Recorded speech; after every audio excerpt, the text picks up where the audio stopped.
Midnight Train community has created a citizen-driven campaign called the Midnight Train to KwaZulu-Natal.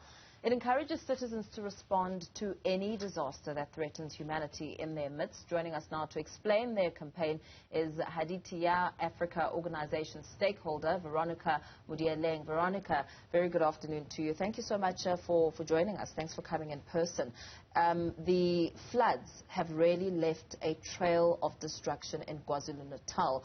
Hearts are broken and the impact is really unimaginable. You lending a helping hand. Talk to us about how you're assisting. Thank you very much, Mpo, and thank you to the viewers that are watching. We have made almost the 2 weeks campaign now that we are running, because we have also collaborated with the Peace Parcel. So we just saw that it's devastating what is happening, and as a citizen, as a mother as well, as a human being, I can't just sit by and watch people suffer, and I can't stand by and knowing that I could actually do something and let people just go through what they're going through in KZN. So tell us about the Midnight Train and what that is about. The Midnight Train, like you just said, it's a citizen-based campaign that anyone can just okay, I can help. I don't have money. Can I give you clothes? I don't have clothes that I can fit anyone, but I can have a space in my house where you guys can drop off things. I can be a drop-off point. So for the past week, we've been collecting a lot of clothes. We are currently short of food. We had about, I think, 2 trucks of food. But that is not enough for the family that we are looking after in KZN. There's over like 5,000 people that we are looking after between us and the Peace Parcel ladies. So it is very sad what is happening there. There's water issues as well now, and yeah. So you speak about food. What sort of food are you collecting? I mean, you're in Joburg now. Transportation and, of course, perishable goods will not make it. We actually just encourage people to do non-perishable foods, like your beef that is canned, your tin fish, your beans, maize meal, flour, rice, and also stamp, those kind of things that are non-perishable. Yes. And as soon as the food gets there, how is it being distributed? We have ground people, fortunately, because Lupeco is a big organization for women that are in business and all of those things. So they have structures in every province in South Africa. So in Durban, we have identified a lady by the name of Khomotso, and there's a lady by Jackie and also Nogwazi that are in the province that yesterday when our second load arrived in Durban, they were the one who are distributing to the small organizations that will actually give to the communities that are affected. So they went and they came back to us with the numbers and said these are the people that are in need. Like Jackie gave me like 381 people that she's taking care of. Yes.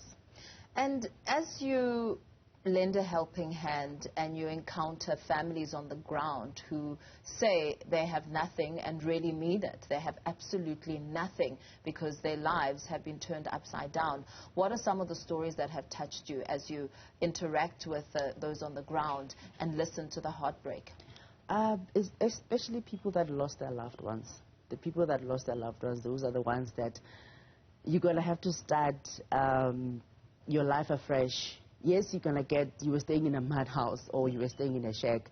You're going to get a house, the government is going to build you a house, but at the cost of what?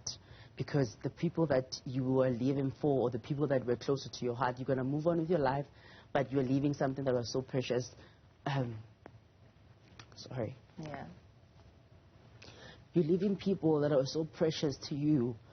Especially, I'm looking at my son. My son is about 1 year, 10 months, and there are people who has just buried today, a 2-year-old, the same age as my son. So those things are quite touching, and you're thinking, oh my God, how are these people going to be able to move from this? Yes, I'm bringing clothes, I'm bringing food, I'm bringing all of these things, but I can't bring back the people that they have lost.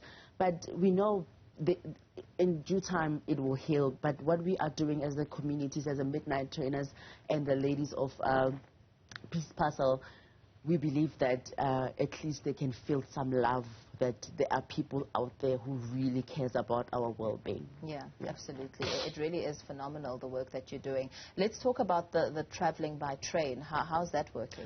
Actually, I think there was a misconception there because people think that it's a train, the actual train. Yeah. One of our sponsors yesterday, Vumatel, brought about 10 of their minivans that were helping us to take the food down. So we create a train, our own train, with the cars that we provided. There was a truck in front, there was all the Vumatel cars, and then there was another car that was following them. So we made our own actual train as a convoy. Maybe we didn't see fit to call it a convoy, because convoy, it wouldn't sound nice, but the midnight train, you know, it feels like, yeah, it's a heavy name for a citizen campaign. Yeah. Yes. And as you try and get by with the midnight train crew, you know, the infrastructural damage to the roads is something that has been noted as a huge concern. I mean, we've heard of the budget that needs to be rolled out to fix these roads. How are you moving about?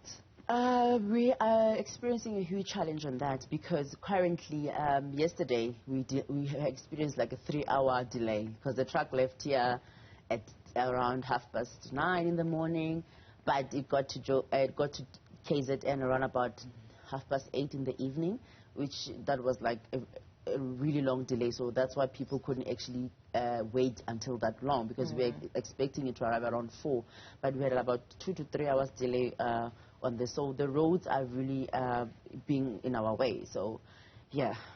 You speak, Veronica, of the despair, the sadness that is on the ground, and how your contribution, my contribution, could really make sure that someone feels that, you know, they may have lost everything, but there are people out there who care enough to donate.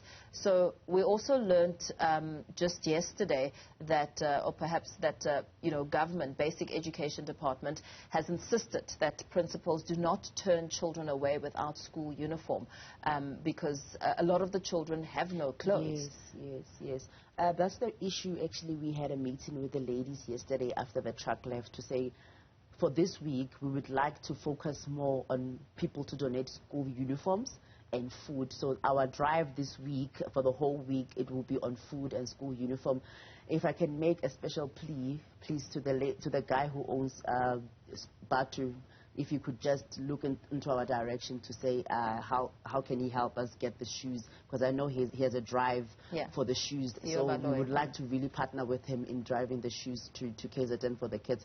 And also the companies that makes uniform, can they come on board with us and see how can we actually make the kids feel comfortable going to school like they used to. You know, it's not going to be easy to recover from this, but at least let's make them feel comfortable. Yeah. Yes. And what are your concerns? I mean, we're moving into the colder months of winter now. Oh, yes. My concern was actually warm clothes. That's why on my first interview I was pleading with people to say, it's winter, can we get blankets, can we get more warm clothes like jackets and all of that. So even the retail people, if they can look into their stock, the ones that are still in the shop but nobody's buying them as fast as it would, or the stock from last year for winter that they can give us, that we can go and donate to this, because it's really good. I'm really concerned because now we have flu, we have COVID that is in the country. So all of that will just lead to another disaster that we don't want to experience at this point in time, because I think the KZN people have really experienced enough grief, so they just need a break. They just need a break. For those who are watching and listening, the likes of Theo Baloy and others, how do they get hold of you? How do even ordinary South Africans from all walks of life say, I've got something and I want you to take it to KwaZulu-Natal? I feel it's easy if they could just go to our Facebook page. We have the page called MidnightTrain, or they can send me a WhatsApp on 071 7376 864, 071 7376 864. It's easy to communicate with WhatsApp because I'm able to track when I'm they've asked that you just repeat the number again. 071 7376 864. Okay. Yes. Okay. So if they could just send me a WhatsApp, it's easy because I can go back and reply to everyone. Everybody was like, you know, you don't answer your phone, but I'm on the phone with another person. That's why I can answer your phone. I try to call back people as much as I can. So it's easy to communicate with WhatsApp because I can multitask and talk to anybody. Maybe 10 or more people on WhatsApp. Yeah. And you know, as you speak to the physical needs, food and water, essential needs, but there is also the horror story, what children have seen, what adults have also seen and witnessed, the grieving period also, and just the shock of seeing all of it unfold. What do you think will be needed on the ground? I think what will be needed on the ground is counseling. There's a lady, I can't remember her name, she commented on our page, on Facebook page. She said she's a social worker and she would like to assist.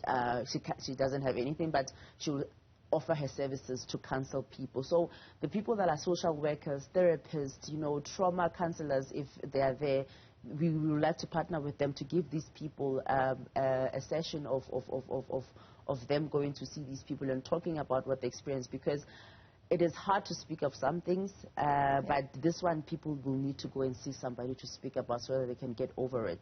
Not as fast as we hoped, but we know that the healing process, it takes time. Yes. And when it comes to resources, I mean, we saw the images of the impact of the floods on actual schools, the infrastructure, the mud in the class, and broken chairs and tables, and books. Children have no books and school bags. That also is something that could perhaps have a huge impact on the matric class of 2022, for instance. Yes. In that case, I was thinking maybe we could go through a digital phase, maybe arrange with the government how can we get these digitalized, you know, because the books, they were out and now they are spoiled. But if kids can have maybe a cloud or something that can work, and then in this kind of cases, we know that people can get their work on a digital platforms. But yeah, I think what will need to be happening is that our education needs to step up. Our education department will really need to step up and make sure that the matric recovers from this. Okay, very well. Of course, those who wish to get hold of Veronica Modieleng, stakeholder at the Hadithi Ya Africa Organisation, the number, WhatsApp number there on the screen, lend a helping hand, South Africa. There is a midnight train, so to speak, not a rail train, because we know the huge infrastructural damage and the money that will need to be put out to repair the trains, 940 million rand, I think it was. Lend a helping hand. Thank you so much for your time. Thank you for coming in to speak to us about an unprecedented time, something that many have described as never seen before. Thank you for your time. You know what shocked me? It's that the Marriott company just give us a whole lot of sheets and beds. So people are having beds at this time. They're no longer sleeping in centers without a bed. So big ups to them. Thank you very much. Very heartwarming. Thanks, Veronica. Thank Keep you. doing that phenomenal work. Let's leave it there. Of course, the Hadithi Ya Africa Organisation stakeholder, Veronica Modieleng. Her number, WhatsApp number on the screen. She says, don't call her. She's really busy, but send a WhatsApp if you want to lend a helping hand.